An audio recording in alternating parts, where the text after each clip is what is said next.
60 साल बाद एक ऐसे देश के राजा ने भारत में कदम रखा है जिस देश में चीन नौसैनिक अड्डा बना रहा है। यह नौसैनिक अड्डा भारत के अलावा दुनिया के कई देशों के लिए बड़ी चुनौती पैदा कर सकता है। इस अड्डे से भारत के अंडमान निकोबार द्वीप समूह की दूरी मात्र 1200 किलोमीटर है। अफ्रीका के जिबूती के बाद चीन का विदेश में दूसरा नौसैनिक अड्डा इसी देश में बन रहा है। जिस देश की हम बात कर रहे हैं वो कंबोडिया है। कंबोडिया के राजा नोरोडोम सिहामोनी भारत के दौरे पर आए हैं। 60 साल पहले नोरोडोम के पिता भारत आए थे। कंबोडिया के राजा नोरोडोम को राष्ट्रपति भवन में गार्ड ऑफ ऑनर दिया गया। उनके सम्मान में तोपों की सलामी भी दी गई। कंबोडिया ऐसा देश है जो भारत के लिए काफी अहम है।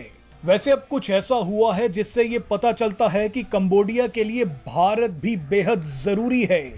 हमेशा की तरह यहां पर भी विलेन चीन है। कंबोडिया अब तक तो चीन पर भरोसा कर रहा था, लेकिन वो धीरे धीरे चीन से दूर होना चाहता है।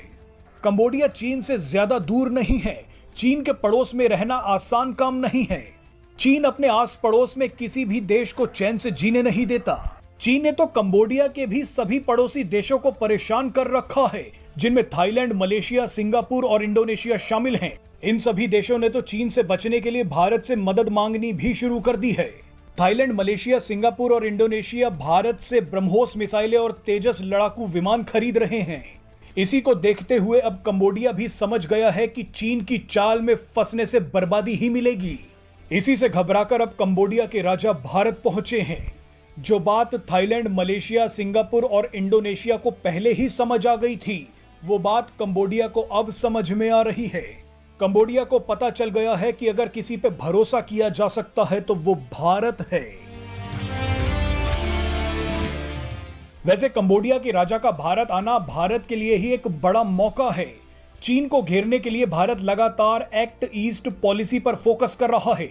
भारत ने अपनी वेपन डिप्लोमेसी के दम पर चीन के दुश्मनों से बड़े रक्षा समझौते करने शुरू कर दिए हैं। अब कंबोडिया ने भी भारत के साथ रक्षा समझौता किया है।